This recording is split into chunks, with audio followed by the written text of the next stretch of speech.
The presenting sponsor of Upmarket is Aereo, the best place to grow and manage your real estate media business online at aereo.com. That's ARYEO.com.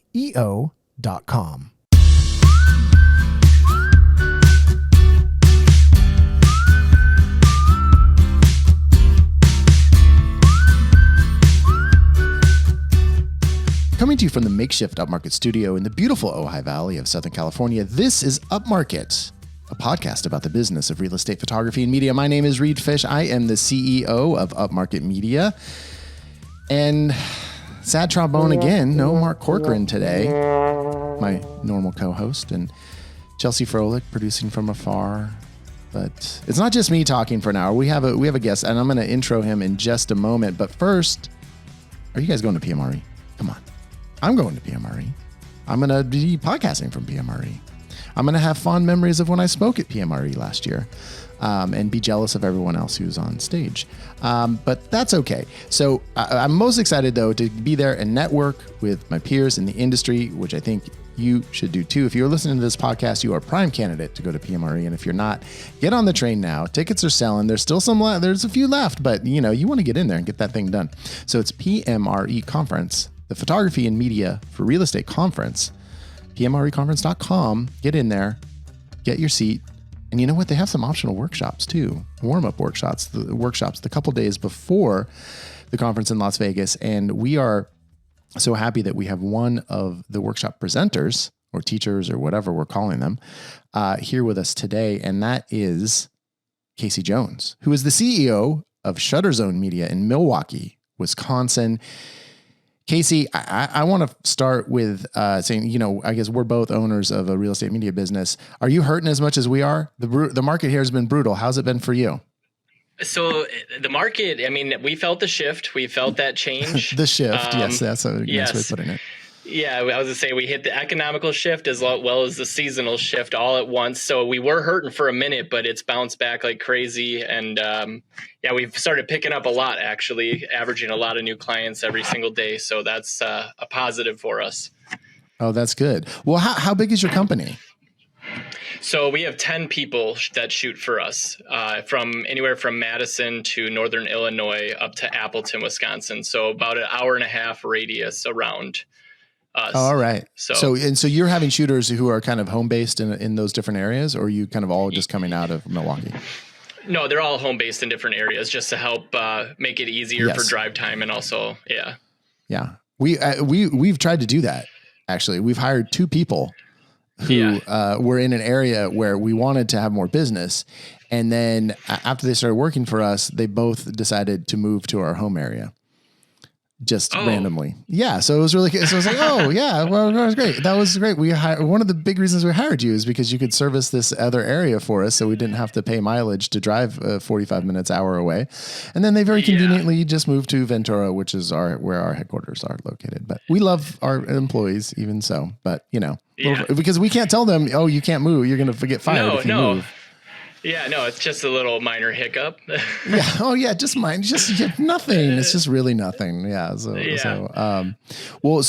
are you shooting then or no? So actually, I take on appointments if we are overflowing. So I basically keep my schedule open in that sense, where if someone can't get booked, that's when I'll jump out there and basically get in the field. Otherwise, for the most part, I spend more time innovating and stuff. Oh, you're spending your time innovating. Okay. Yes. Tell me more about that. I innovated a sandwich a few weeks ago, but that's about the most I've innovated. So, well, there's this net that goes in the toilet, so if your keys they don't fall in. No, I'm just kidding. No, no, I spend a lot of time developing. I'll try new techniques, new equipment, and everything. For example, right now I've been playing with the Insta360 X3. Just because the quality is insane with it and the AI technology they have built into it. I don't even know what that is. Mm-hmm.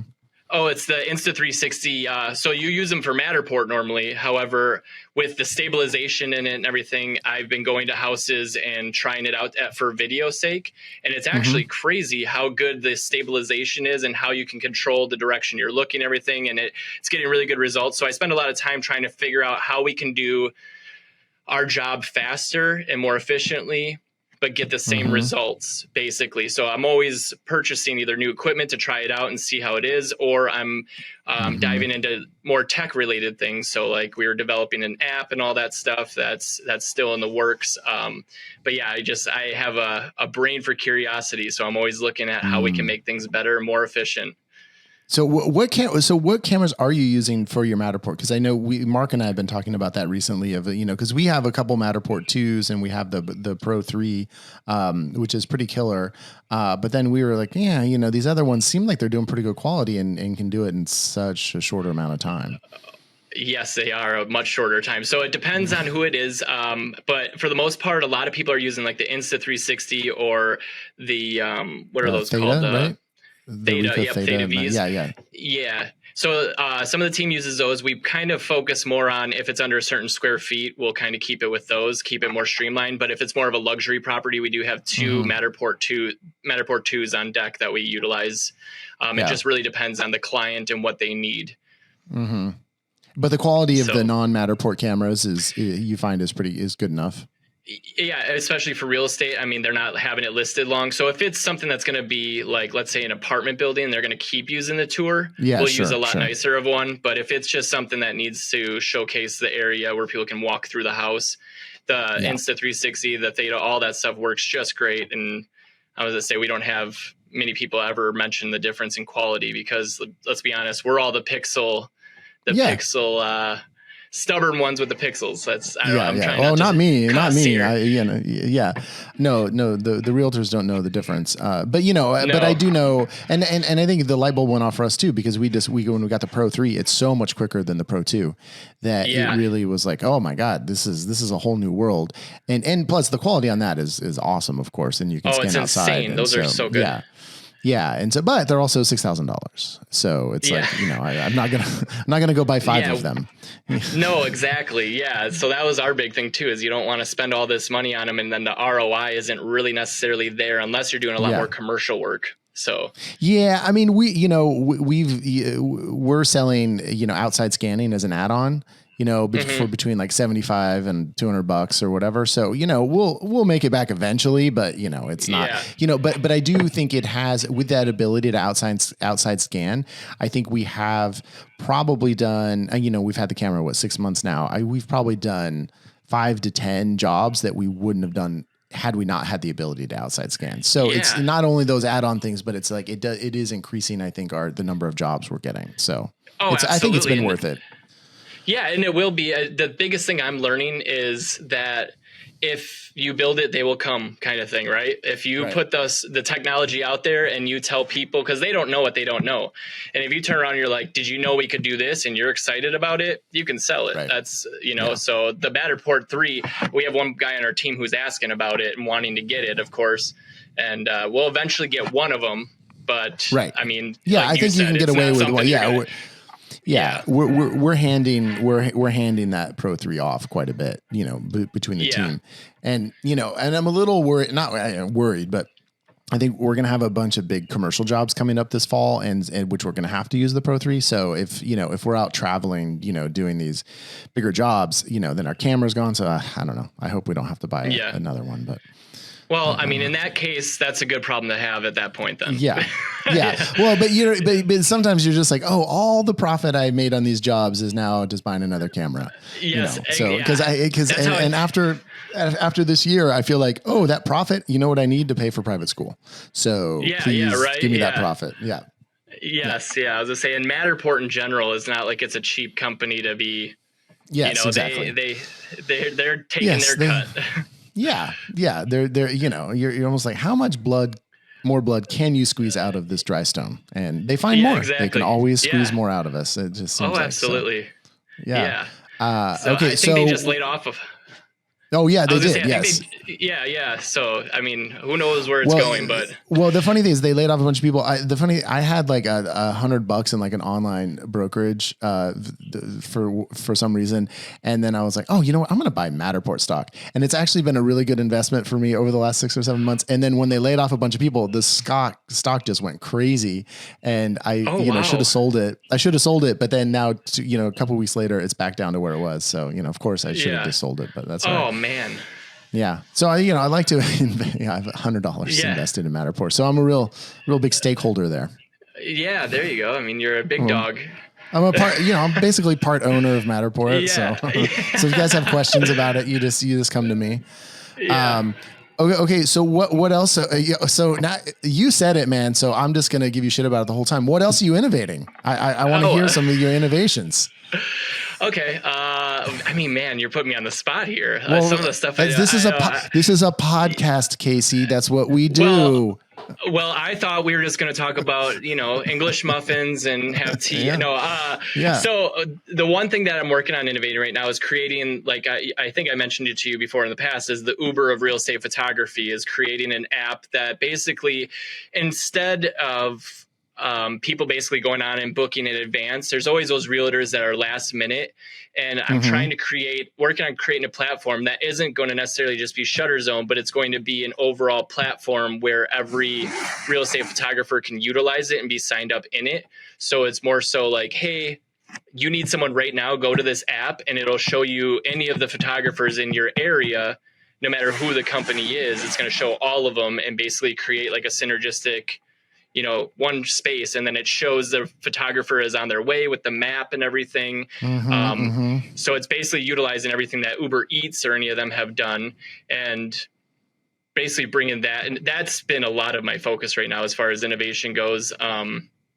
It's taken up so much of my time because I'm not only learning how to do like what I want with it, but I'm having to learn coding and stuff so I can actually speak to developers in their language about what I'm trying to create. So, but the idea of that is to basically bring more business to all photographers as a whole and make the industry more, again, synergistic, because I feel just like with realtors, there's a lot of competition that doesn't need to be in the industry whatsoever. It just, if we all work together kind of thing. So that's one of those things that has me heavily focused. And then the other thing is, pretty much just our systems and processes and how we can streamline things through automations and shortcuts on the back end for the company and stuff. So that's been another big one, is how can I simplify everyone's workload and make this as smooth as possible where there's not much thought to what we're doing, kind of thing. So okay, so the app, I want to go back to the app for a second, but this is something that's going to be pitched to realtors. I mean, you're going to have to pitch both sides. So you're pitching to realtors as the consumers, and then to real estate photographers as kind of the so it's like a marketplace for real estate photographers. And then can you talk about how you're envisioning that for us? Like what are our costs going to be for that? And it's probably in early days, so you don't quite know, but can you talk about what your model is for it? Yeah, absolutely. Because to be honest with you, I've spoken to a lot of people and they give their feedback and their fears amidst it, because of course, you're going into different markets and everything. And so my whole concept with it is having two options. One where you're basically just on the platform and basically you just provide a referral fee kind of thing. So it would basically funnel it to you. And then the other way is that you can turn around and be like, hey, I'll just use your editors, your delivery, all of your guys' stuff, and I'll just go do the photos for you kind of thing. So we'll have two options is what we're looking at right now. Okay. Yeah. So that way it's like, cause who knows, maybe you're like, I have some people that shoot flash photography and our editors, that's not where they're used to editing. So it's like they edit their own photos. It's their art to them. So when I turn around and refer someone like that, they're going to handle their editing costs. They're going to handle all of their own stuff like that. All we're going to get is a referral for sending them from the app kind of thing. And the idea is just to simplify it for the realtor more than anything. Right. Well, so then if it's like a referral fee, then let's say that person uses us and then wants to use us again. Are they coming to us directly, or are they still going through the app? So they can utilize either or, and that's the honest truth about it. Is, so there's not a contract where you're like, if you got this client, it has to go through us or anything. Yeah. No. And the reason I don't want to do that is strictly because of the idea that it'll create a fear-based industry rather than a collaborative industry. And the whole idea is going to go more on the idea of what is it? what is that? The honor system in a sense. Sure. So it's like, you're not trying to poach people from it. You're just taking the jobs that come through it because in a sense, it's supposed to be a supplemental aspect, and bring you supplemental job opportunities aside from what you're doing with your business on the, so we're building Shutter Zone, but at the same time, they can get other work through the app, and the app's going to be more, again, it's going to be more about the people, the realtors that need it now. It's not more so like scheduling in advance. It's on demand kind of concept. So that way, when they're sitting there and they're like, I need someone right now, they can just go in there and find amidst everybody versus clicking on everyone's websites, calling around, doing all that fun stuff. Right. So then is our like kind of availability schedule somehow built in? Like there's going to be a way to track our availability because often we are not available right now.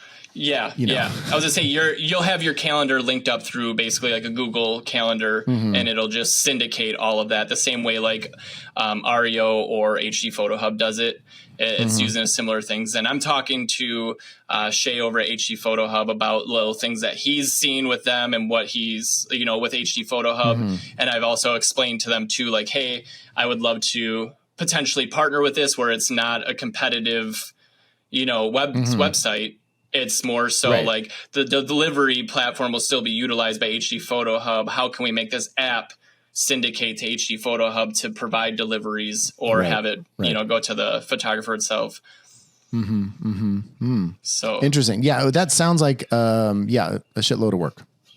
Yeah, it's fun though, because if my brain's not like having to figure out problems, my brain kind of just goes blank. I'm a problem solver. That's just what I like doing. Right. Okay, so here's my problem right now is I want to know a couple of these workflow innovations that you've done because I want to utilize them in my business and make my life more efficient and better. Oh, well, I guess it would come down to more so like what are you currently doing for your systems and processes so I can understand. Oh, yeah, well, I'm not going to get into that. That's proprietary information. Yeah.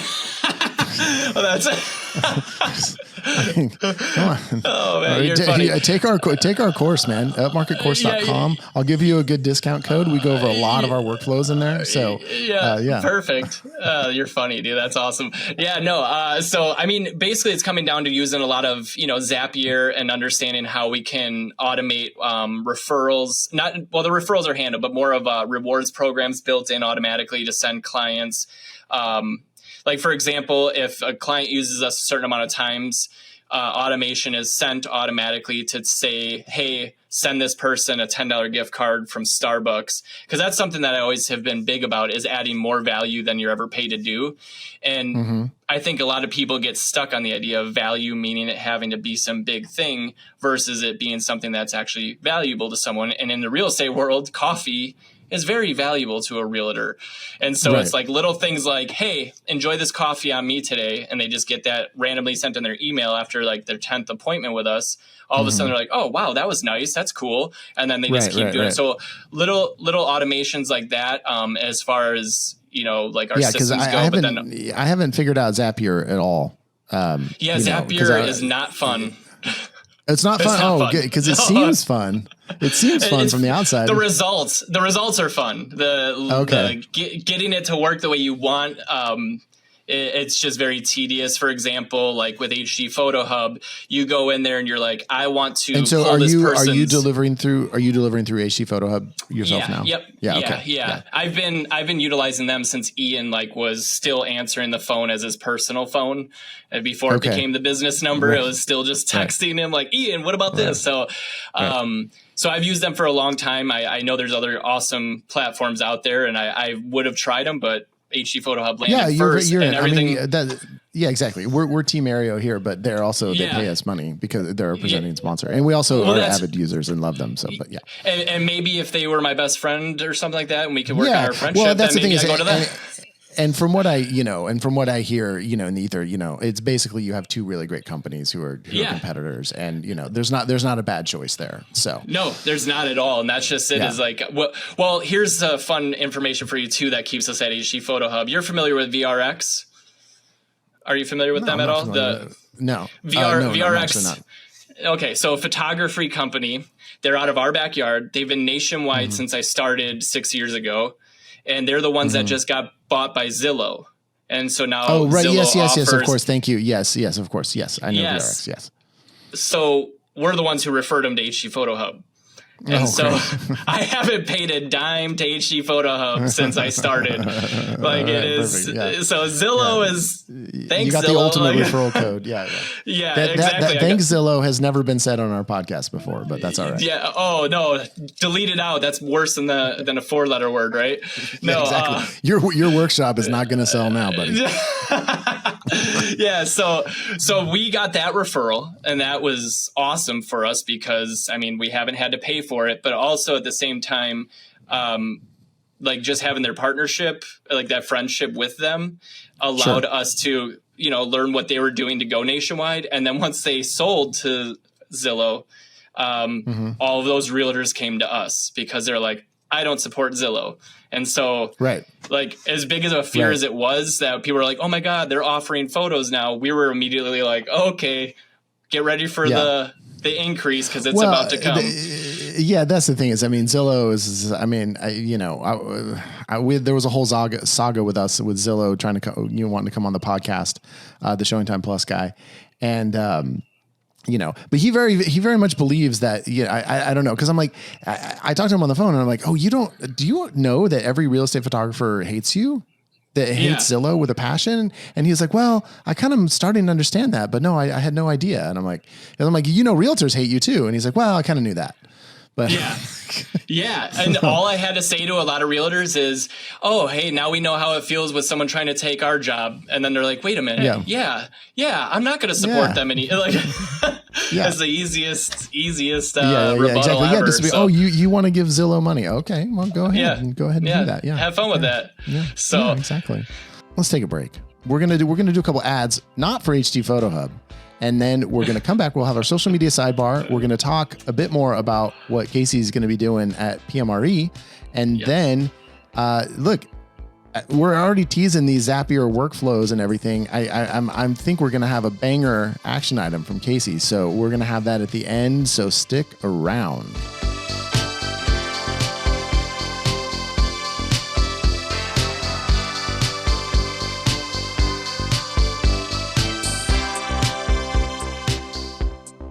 It's the summer of Aereo. They're coming out with all these things every single weekend. They just came out with their with the last one of their summer of big announcements. I don't know what it was because I'm recording this actually right before that announcement comes out. But the last one, pretty exciting. Mileage reports now in Aereo. It'll automatically compile the mileage for your employees or contractors or yourself when you're going out to shoots. That's going to be a pretty handy thing. I can't wait to use that. And I think they're doing payroll too. It didn't quite get out there, but we're going to be able to do payroll through Aereo. We're not going to need anything else. What do we need? Aereo, the best all-in-one place to grow your real estate media business. That's Aereo.com, ARYEO.com. Use the code Upmarket and you're going to get 15 free bonus listings. I love bonuses. I love listings. I love free. Man, so much to love about Aereo. Aereo.com.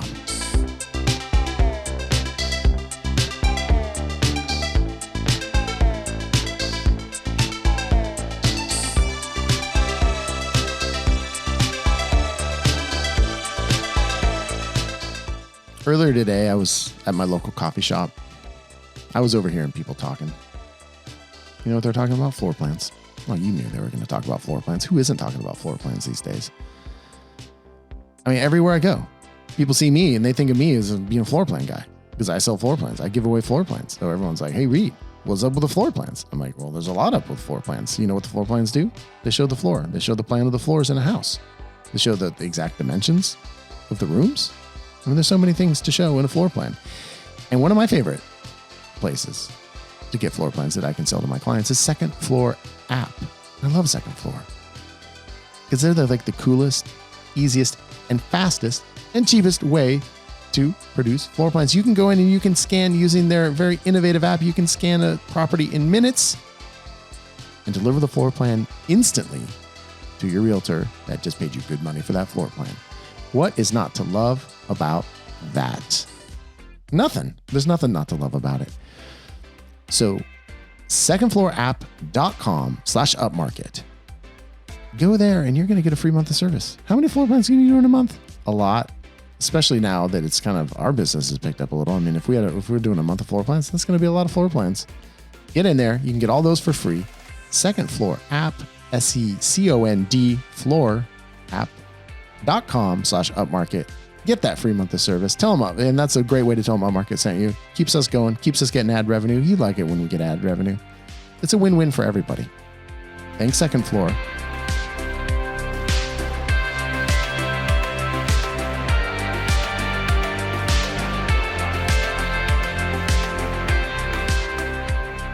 So far, Casey, it seems like you're a cool guy, and I want people to be like you because I know for a fact that you've subscribed to Upmarket Pod. I know for a fact you've given Upmarket Pod 5-star rating wherever you listen to your podcast, and I'm sure that you've given us a really glowing written review. So I want our listeners to be a little more like Casey. So let's subscribe, rate, and review. 5-star ratings only, please, as always.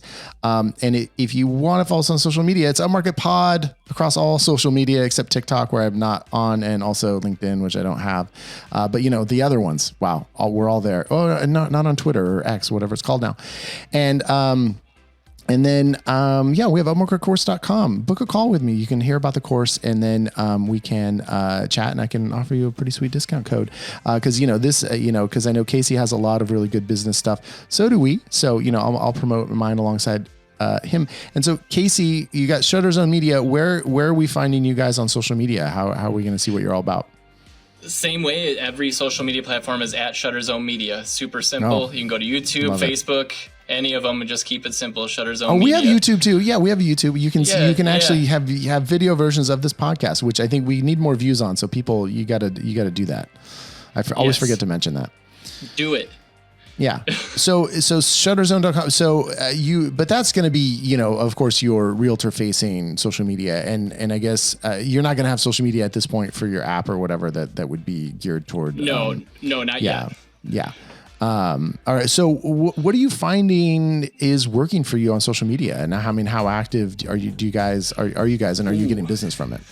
Oh my gosh. Okay. So I'll teach you the same way that I go about this, because this is super teachable moment. Super important. And this is what we do. All right. It sounds so lame, but it works every time. So realtors, add as many of them as you can that are around you. That's what I've always done. And a lot of people will just slip into their DMs right away and wonder why the realtor ignores them.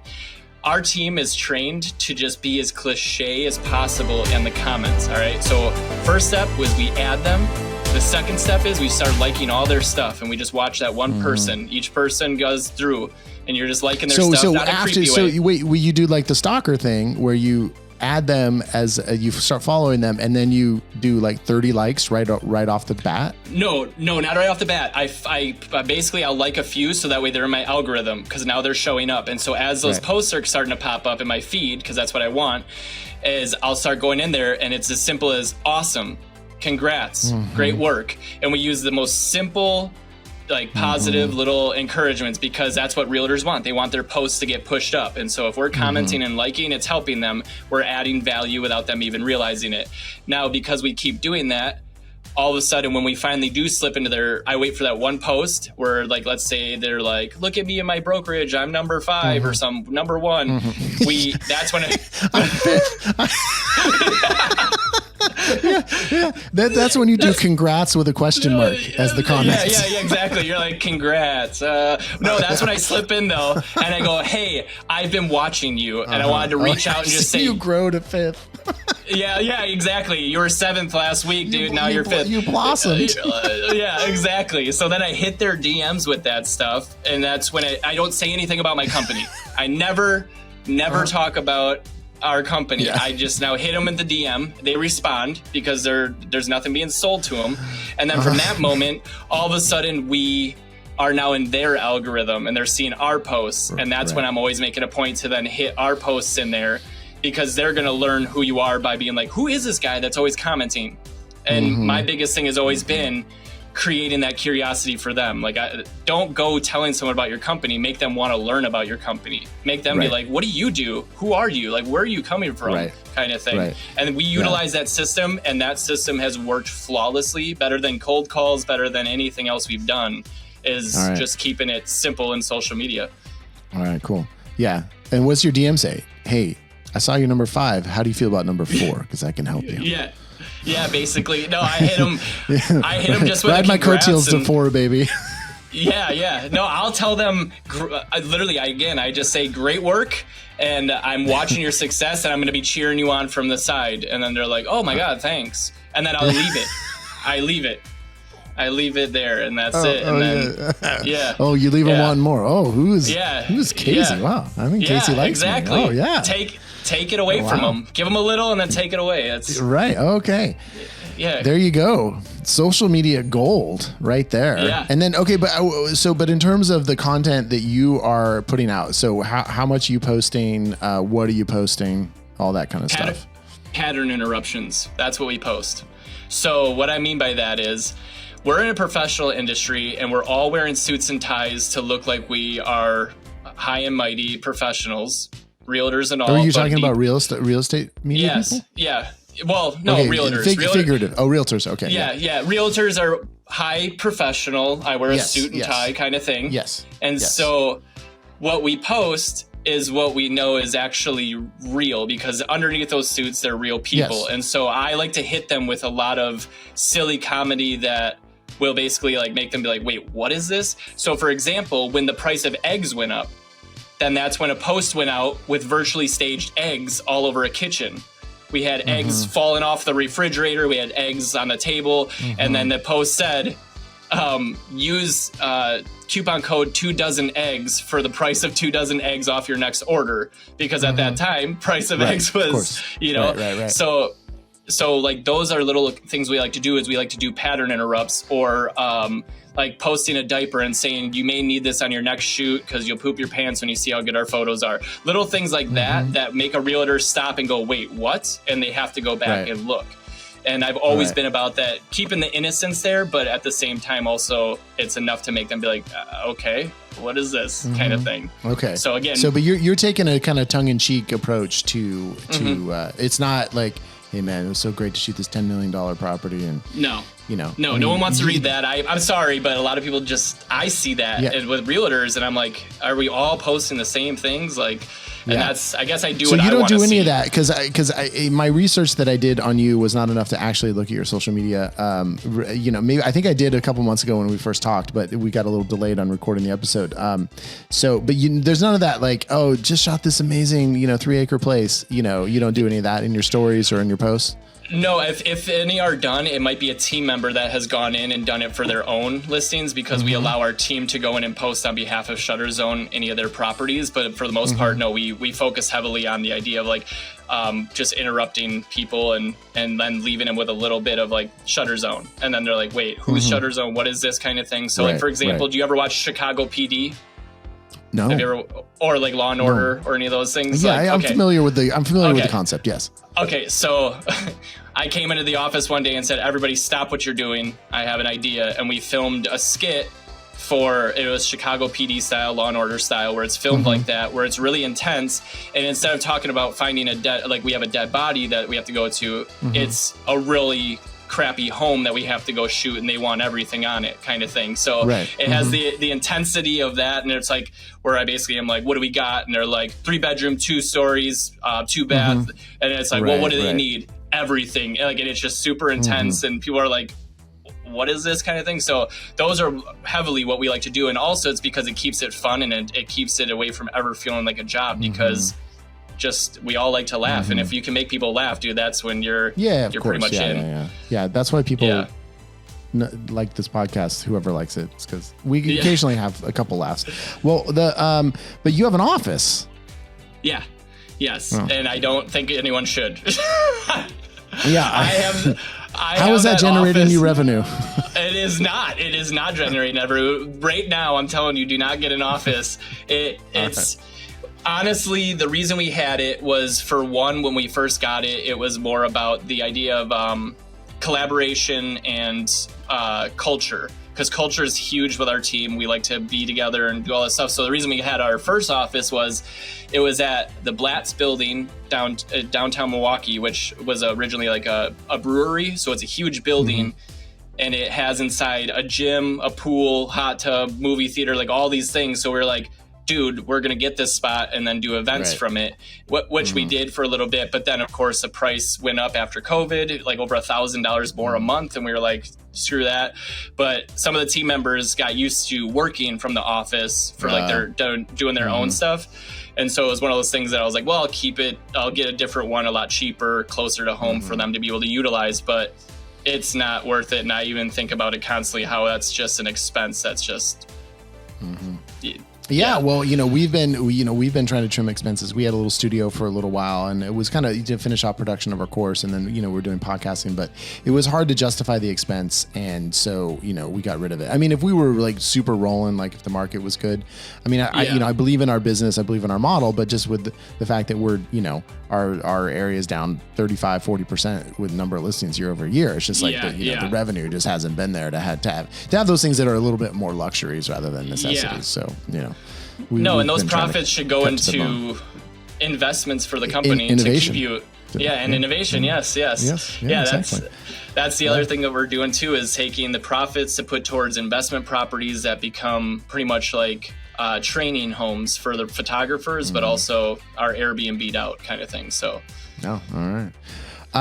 All right. Well, that was enough social media talk, which we barely talked about social media, but there we go. We're going to be back. We're going to hear what Casey is going to be doing at PMRE right in just a minute.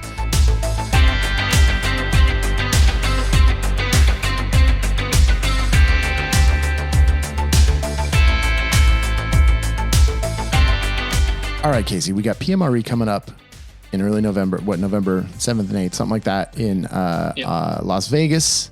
And you are actually doing a workshop. You are doing one of the warm-up workshops. So tell me, what day is that going to be? And then what are you doing? November 6th, and we are focusing on basically break through your business through your mindset and through how you operate inside your business. So what we're focusing on heavily is the values that we have utilized and had within our systems and our company.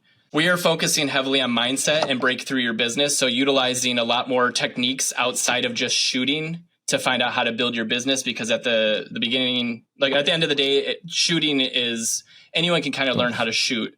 You know what I mean? Anyone can learn the techniques. It's what you're doing with your business and how you're operating that actually matters. So what we're focusing heavily on is 1, your mindset, and 2, how you can go above and beyond for retention, and also the ability to gain new clients and gain all that exposure. For example, with ShutterZone, our biggest thing was always, we don't care who uses us. We just want everyone to know who we are. And we're bringing a lot of those techniques and a lot of those thought processes and philosophies to the PMRE. And it's on November 6th, so 2 days before the event. Okay, nice. And so you are, you're going to be giving away some of your state secrets, I think. Yeah. It sounds like. Right? Yes, absolutely. I've held on to them too long. Okay, good. Yeah, you need to get these off your chest. And I think the PMRE audience is good. And I think that, and I'm excited about your workshop because I think the first one that they've hosted that is really more about the business side of it rather than the kind of shooting side. And that's, that's the emphasis of our podcast. That was the emphasis of my talk last year, was more the business side. Cause we spend so much time on the technical photography aspects. And I think that actually as things move forward, that's just less and less and less important than ever. And not that it's not important. And I love all those guys who are doing that, but the business side, that's where we're really going to be able to differentiate ourselves and grow is through that. Because it's not, it's not, getting your photos from the 90th percentile to the 95th percentile. That's not probably going to grow your buess. No, but, they don't notice. And it's irritating that they don't notice, because you're like, how did you not see that those photos look terrible? Like, because the number one thing for realtors is speed. That's all that's the biggest thing they care about, Yes, absolutely. Yep. Can I have the photos tomorrow morning? Then yes. Boom. So you started, I guess just to pump you up a little more and why you're someone who is qualified to talk about this stuff.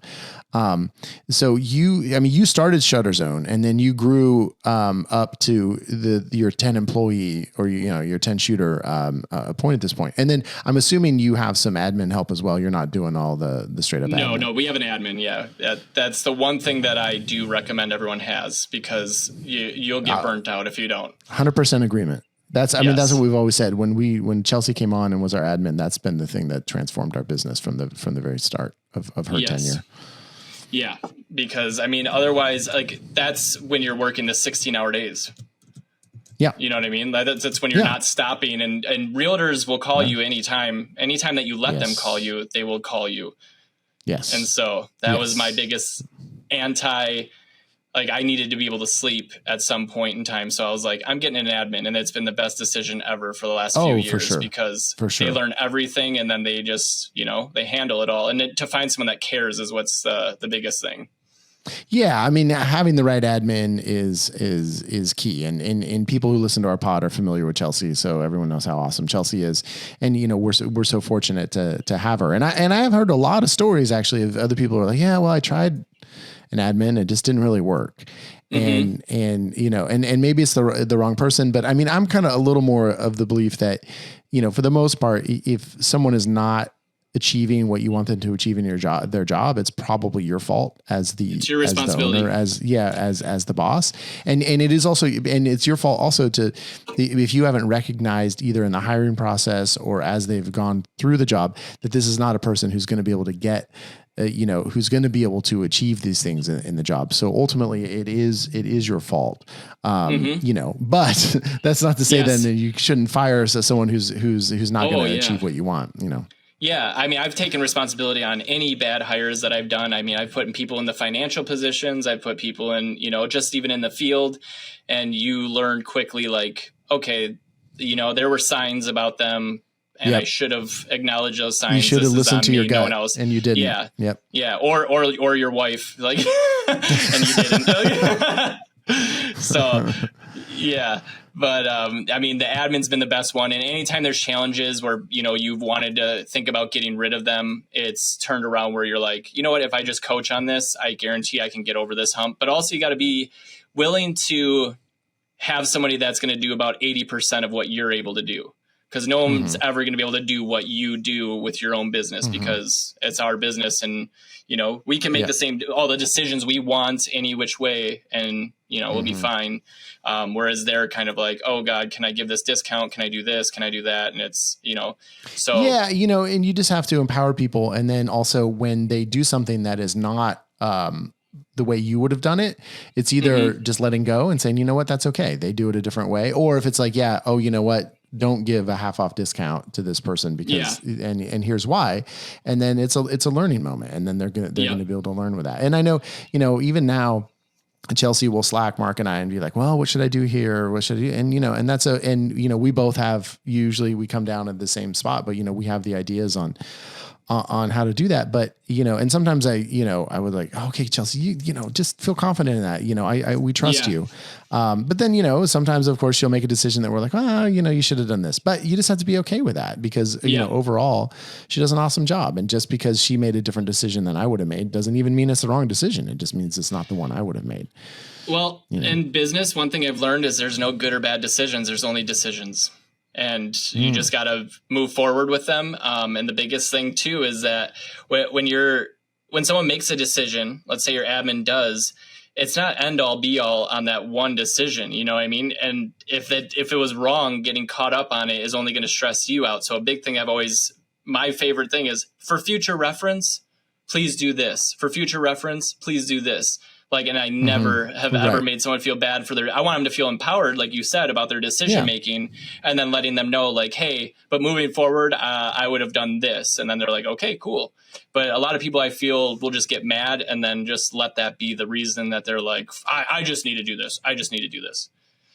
Right. So, and that doesn't work in business. You can't do everything. You need to leverage. Yeah. And it always goes back to just that simple thing of like, when you're, getting ready to hire an admin or thinking about an admin, just write down all the stuff you do and then put it into columns. One is the stuff that only I can do, and these are things that someone else can do. And can that someone else just be your admin? Can that someone else just be a virtual admin? Yeah. Because, that is an area where we're not employing that right now, but sometimes I feel like, we should, that there are some of those kind of tasks that could be farmed out. Oh, you look like you have a thought on this. Our admin is virtual. Our admin's virtual and they have been amazing. I was super weird about it because, just how certain people are too. Like if you're outcasted or outsourcing overseas. Outsourcing, yeah. Yes, yeah, of course. and you have somebody who maybe doesn't have perfect English. Not a native English speaker, yes. That can cause some, people that are arrogant to be, rude or any of that stuff. But our admin, not only has she just developed within her role, she's developed her speaking, all that. Like she actually puts a lot into it, and she treats it like I have told her, you don't work on weekends, but she said, please let me work on weekends too, because I don't want this to get messed. Like she takes ownership. Like it's just as much hers now as it is ours, because I've put so much belief and responsibility on her plate that she's literally like, hey, I'm just going to handle it. I'll only work these hours, but I do want to be the one doing it. Don't, you know what I mean? So, and the biggest other thing is that we're texting. She's saved as a favorite right at the top of my texts, pinned, and I'm constantly like putting her to work with little things or asking questions, and we're constantly in communication. So it's like, which you want that bottleneck, you know what I mean? Like all those realtors were coming to you. It's so much easier for them to go to her and then her just come to you, and you got one person to deal with. And that's well, you're not using Slack? No. So we don't use Slack actually. A big thing with us was we tried Slack, we tried Discord, we tried like all of these different things. Sure. A big thing that we utilize is Google Workspace for for administrative tasks and all that stuff. But me personally, I'm a texting kind of person. And so I like just the fact that I can send her the text, she responds back, and it's just a lot easier. But as far as the team goes, they communicate to her through Google Workspace and using Google Chats, Google, like all that stuff. And that's just because everyone's got their Shutter Zone email through Google, all that stuff too. So it just keeps it all simple. Yeah. We haven't utilized the Workspace that much. I mean, I think our emails are done through Google Workspace too, but because we found Slack pretty invaluable, and even just that, I'll just DM Chelsea, and then it's effectively, like texting, but we found it to be, invaluable. In fact, I don't know, and obviously I think whatever Google Workspace is, you're using it as probably someone else, another companies would use Slack. So, but those type of things are invaluable. I mean, there has to be a way, it can't just be email threads and, text email threads. Is the worst. Yeah. I was gonna say, and if it was all in text to her, she'd probably lose her mind. So that's what's funny though, is because all of it goes to her through the chat, and then all of it comes to me through a text message right on my phone, where I'm just like, okay, like it'll just be like, hey, can you check the chat? Can you do this? And the big reason for that is I was in so many groups and so many different things that my ADHD brain literally started being like ignoring the notifications, because it would happen so much and it wasn't pertaining to me, that I ended up, just it became noise. And so I have to have it in a text format, because I check those I don't ever, I mean, it's coming directly to me. So, and it helps with her being able to be like, hey, go check this. And then she basically operates as like not only my admin, but the assistant as well for me. Right. And so you just have one admin, and then you have yourself, and then everyone else is a shooter. Yep. And then I'm assuming you're outsourcing to third party companies for editing stuff. Editing. Yep. Yeah. Yeah. We have actually one specific video editor out of Croatia. And then we have, our team of editors that we've dug for these editors for years. And when we found them, we're like, we're not giving you guys up. They like this. They came to us with like, hey, you guys should offer this because we can do it. And then we're like, okay, like kind of thing. So they brought their value. Yeah. So, wow. But so with 10 shooters, you're able to have one admin with 10 shooters. So that's, I feel like that's impressive. I mean, do you feel like you could add a bunch more shooters and not have more admin help, or do you think you're not maxed out? To be honest with you, I don't think we're maxed out, because if your systems and processes are streamlined enough and it's all smooth, you don't really have to worry about a lot of calls or texts or emails coming in, because realtors start learning and knowing what's happening, when it's happening, and they don't think anything of it. So at most, we'll get emails in the morning, and it's oftentimes maybe a new realtor being like, hey, where are my photos? And then that's just an automatic email template that the admin just like, your photos will be delivered by this time. We always deliver. And then they just give the frequently asked questions kind of thing. So that was one of my things too, is like, how can we streamline it all the way down to, if someone asks a question, how can you have a template, but also still make it feel personal? And when you educate your clientele more than you sell them, because that's really what sales is just educating people enough to know what they need. We educated them enough to where they don't need to always constantly be calling in for administrative support. And our admin is able to focus more on little things that I ask her to do, like, hey, I need you to change all the pricing for this or whatever. I need you to create a coupon code. I need you to, send an invoice to this person, those kinds of things. I feel we could always utilize having another admin and find more work for them to do. But as far as it goes right now, we're really big in the idea of what 20% efforts are getting 80% of the results. And let's kind of trim any of the fat kind of thing. Right. So are you avoiding, with that many, because I feel like the more shoots we do, the more problems there are, right? Just because if if there's like, say on 2% of shoots, you forget a shot, or, there's going to be some unhappiness on the realtor's part. Well, the more shoots you do in a day, that means there's just more opportunities for those issues to happen. And so, when those pile up on your admin, and then also, when you have just the, you get the call like, okay, so how do you unzip photos, or how do you upload to the MLS? You get those kind of things, and those realtors I think are less like, oh, here's a very detailed canned response that we send on that, but they need to be literally walk through it. Are you still allowing time for that? Yep, absolutely. We actually, a lot of times too, if a realtor calls me, I'm always like, if you reach out to our admin, she can walk you through all of this. And then I always let her know too, whenever you walk someone through anything, record it or take notes, whatever you need to do. She notates everything on the right side of her screen, but also she'll screen record what she's doing, so that way she can put it up for future reference and put it into frequently asked questions. So anything that we ever do, you never do it for that one person. You do it for a mass scale, so you always have it, because somebody else will have the question again. But again, we still always make time to have that personal touch, because at the end of the day, that's all we have in this industry is those relationships, and relationships are everything to our team. So, but the reason a lot of it doesn't go back to the admin is because our photographers take ownership in every one of their shoots. And when we hired everyone, we treated it like Shutter Zone was a brokerage and they're realtors. And so they operate as like, it's not round robin.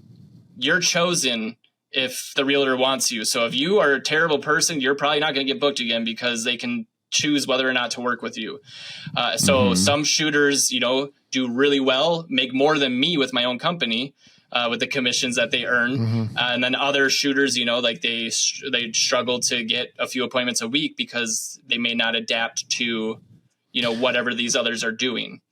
So there's a lot of ownership. So you don't have employees. So can you talk about the structure of your business a little bit? Because if you are treating it as a brokerage, then, and of course I don't need the numbers, but like how do you pay your shooters, and like, what's the incentives for them? And, cause that sounds like a little bit of a different model than the one that we're used to. Yeah, absolutely. I was gonna say, because a lot of people will go to employee based. There's a thing called statutory employment. And that's the weirdest word for it to be called. But and when I learned about it, that was pretty much the path that I wanted to go, where you still operate as a 1099.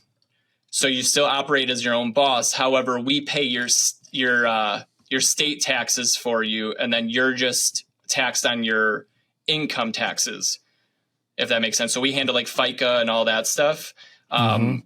Or the federal income. Yeah. So like basically on the back end, you're just taxed as an employee, but you operate as a business owner.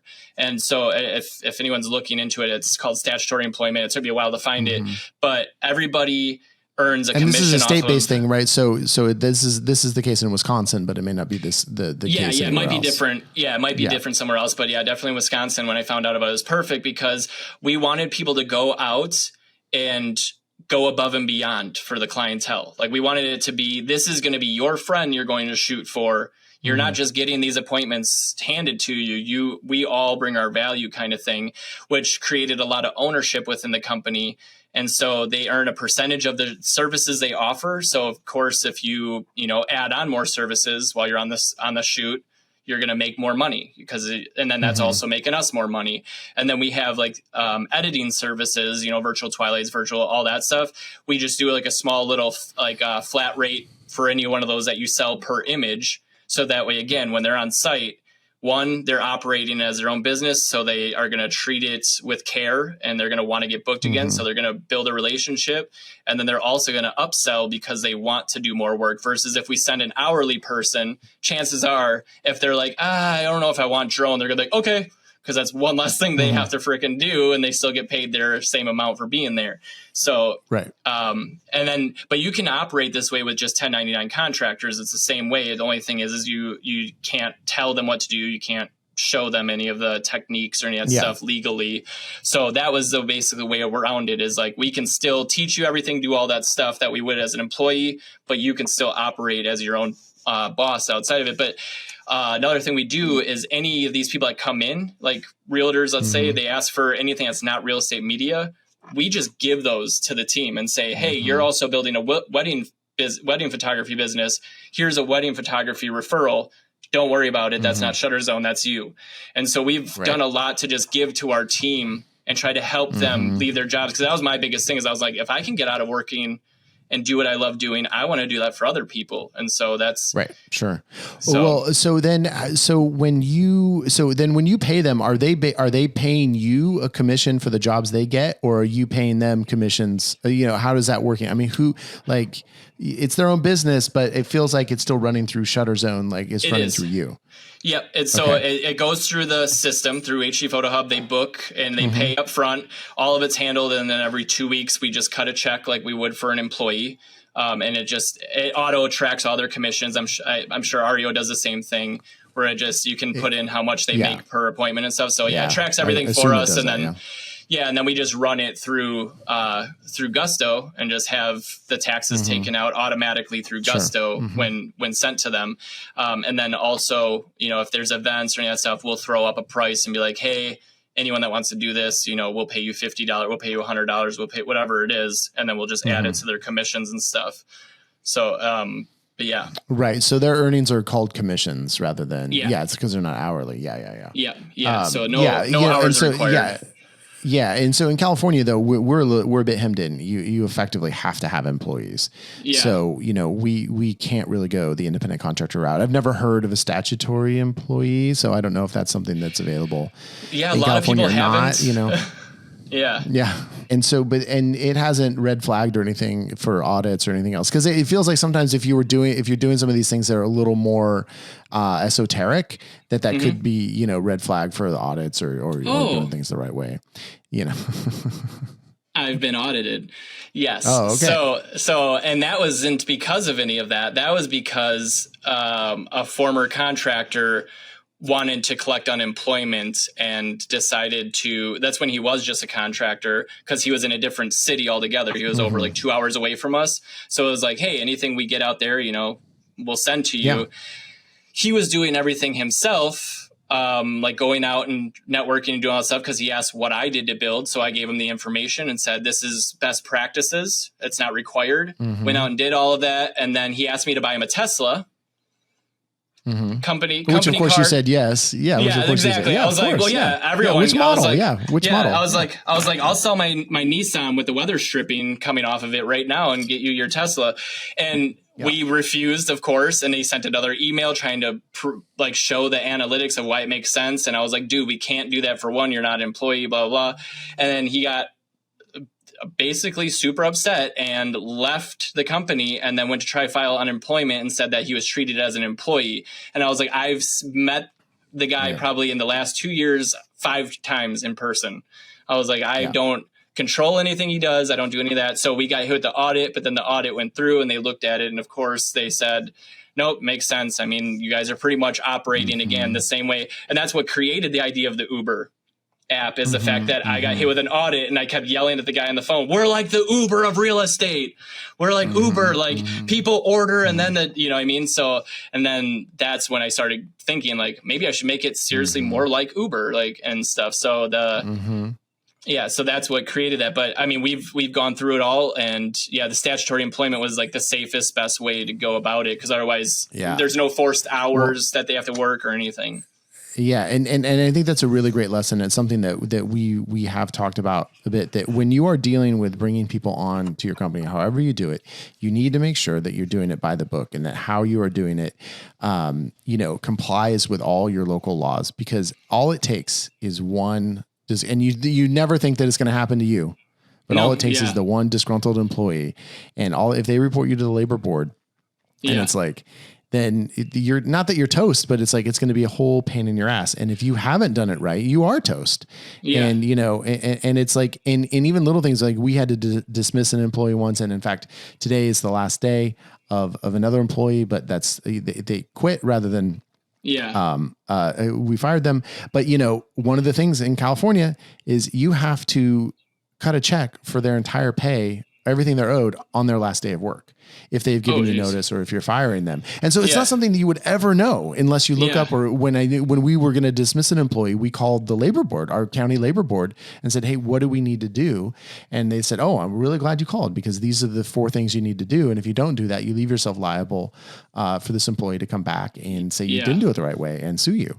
So it's just one of those things that all that stuff is boring and can seem arcane, but it's super important if you're going to be bringing people onto your team. Well, that's why from 3 to 4 p.m. at the PMRE on November 6th, I'll be talking about the legal and ethical considerations within the business. That's part of it. It's in there. Yeah, definitely. Because I'm like, there's more than anything in business is making sure that you are in compliance and you are protected, because absolutely. We have, I think, multiple sections on that in our course. So, all right. Well, man, so that takes a lot of action to do all that stuff you've done. And I think that means it's time for our action items. So I'm going to go first. I'm going to let Casey go last. So I'm going to warm up. He's doing a warm up workshop. I'm doing a warm up action item. I'm going simple this time. And it's actually not one that we really talked about in this, but I think one simple thing you can do to help grow your business is a bit of a defensive move, but I think it's a good one. Is you all have an Instagram account. And I know it's, a little old now, it's like a month old, but get a Threads account. It's the new kind of Twitter alternative that is put out by Instagram, but you can just very easily use your Instagram account to get a Threads account. I don't know actually how important that is going to be for our industry, because I think Twitter is not like a big grower for us, but I think you want to make sure that you have at the very minimum, you want to have your username that you have for Instagram be on Threads as well, so that you can claim to that. And you want to make sure that, it's just one more place where people can see that you exist and can contact you. So get a Threads account. It's pretty simple. In fact, I'm going to do it right after I do this. I'm going to get one for Upmarket Pod, and I'm not going to post anything, but I'm going to have it. There you go. So follow my lead, people. Casey, I'm ready. All right, man. My action item is the book, The Go-Giver. I want you to go buy it and treat it as a Bible for your business, because the philosophies are what I applied to mine. And what it basically covers is, instead of going out there and being a go-getter and trying to go get all these clients and go get all this money and go get all this business, go out and give more than you're actually paid to do. When I see an appointment come in, that is the bottom line. That's what I'm giving them. Everything else is going above that. It's not where I cap out. So if somebody pays you to do photos, you better be doing something a little extra every time, whether it's, providing them a little bit of exaggeration to their clientele. You talk them up, you edify them, or you go ahead and you promote their posts on social media for them. Always doing a little bit more than you're actually paid to do, always adding more value, because you can and always give before you ask to receive. And that is the biggest thing. So if you go out there and you focus on, Parker Walbeck talks about it, the free to fee, I just look at it as giving more value. And don't trip over $100 bill when there's thousands of dollar bills up ahead that will add up to way more. So just go out and give more than you actually try to get. Okay, so it's book. It's The Go-Giver. Who's the author? Bob Burg and John David Mann. Okay, The Go-Giver. Yep, and they have a few different copies, but The Go-Giver is the main one. And the principles and philosophies, it's an easy read. I don't like reading. I always hated reading. I read this book over and over because the philosophies are what created our business and made us, reach $1 million in sales, during the COVID times. So, right. Well, I'm confident. I see it in you that you are a go-giver, and I'm excited to experience that in person, because I feel like because of that mentality, you're going to buy me at least one drink in Las Vegas when we're there. Two. So two. All right, 2 drinks. Because you said going, one, so I'm giving he's going 2. to Las Vegas and he's giving. Yeah, exactly. He's giving me drinks. So that's the kind of guest I like. And so, Casey, thank you so much for talking with us today, and we are excited to see you. And I hope a bunch of people are going to. I hope you're going to sell out the workshop, because I think obviously after this, we're all going to see that there's going to be a lot of great content in there. 2 spots left. Yeah, oh boy. I think so. We'll run out there and get it. If you're listening to this on Tuesday when this comes out, you bet they're going to be sold out by the end of the day. So get in there. Casey, thanks again. Appreciate you being here. Thank you for having me, dude. This was fun. This was good laughs. All right. Good info. All right. Okay, good. We want info and laughs on Upmarket Pod. All right. Thanks, everyone.